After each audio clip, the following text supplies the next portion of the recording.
Yay, it's not windy this morning, so I get to do the floors. I'm very excited.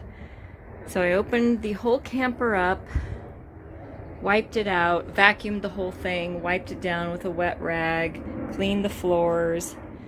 I used some rubbing alcohol just to get any type of, I don't know, moisture. There's nothing on this floor. I scrubbed it with a scrub brush when we got it, so I know it's clean other than surface dirt. But it's nice to get this all back together. We got that shepherd hook up this morning, and my husband started fishing that wire up in there. But then he was just in my way, so I said, nope, I need to get this done before the wind kicks up again. We have to close everything up. So I've got my flooring from Home Depot, which is gray ash. Oops, there you go, gray ash.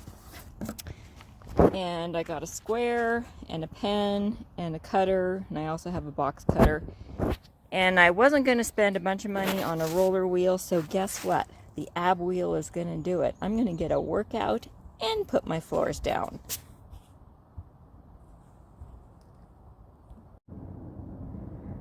All right, my floors are done. I'm very happy with how they turned out. There you can see that. It's beautiful. There is a learning curve to it, of course. This side in the entry. And then this finally got a workout. That worked great for rolling the floors. An ab wheel.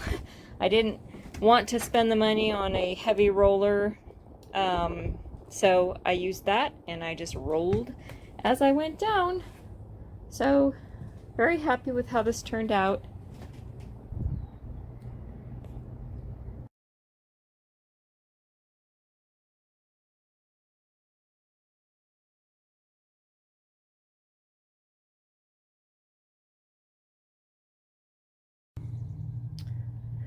Okay, to end the flooring video, everything is in, everything is caulked.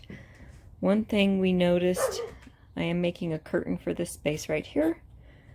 One thing we noticed last night when the sun was shining in here with the door open is that we did get some puff up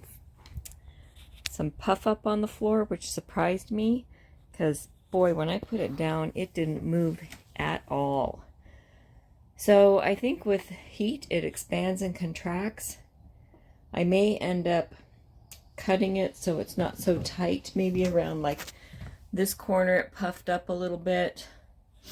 I wasn't as close here, so there is room for expansion, even though I did put the caulking as this flexible caulking. So we'll just have to see how it goes. The ends didn't puff up, it was more of the centers that puffed up. Not here either, which surprised me, but kind of in that center area over there. So we'll have to see how that goes. The way we're situated now, direct sunlight shouldn't get on the floor, but you know, we'll see. I'm still happy with it. Maybe someday we'll redo it, I don't know, but for now we're leaving it.